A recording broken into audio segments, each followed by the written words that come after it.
Put this siding right here on this house yesterday. And as you could tell, right when I got above these windows, I ran out of duplex nails.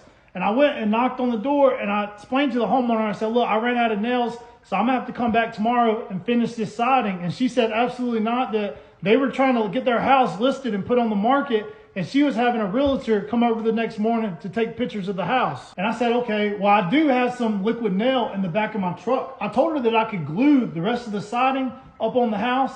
And she said, okay, well, let's go ahead and do that. But I explained to her before I did it. I said, look, it's going to get kind of cold tonight, like 29 degrees. I said, if the liquid nail does not set up and get hard before it gets that cold, there's a chance that it might peel off. And she said, I think we'll be okay. Let's go ahead and do it. So I did it.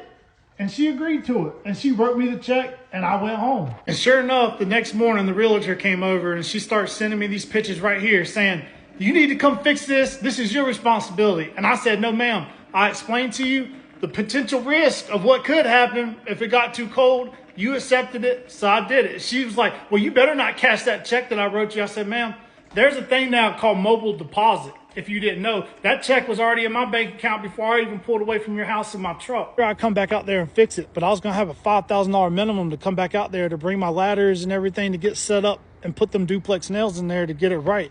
And she started raising hell. She thought she was like, heck no, I'm not paying $5,000 for that. And I said, ma'am, listen to me.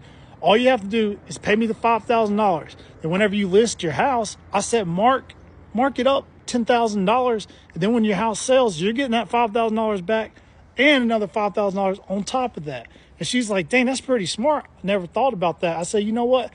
That's a $250 upcharge for giving you that advice right there. So go ahead and write me a check for $5,250. And she said, sounds good. Upcharge, baby.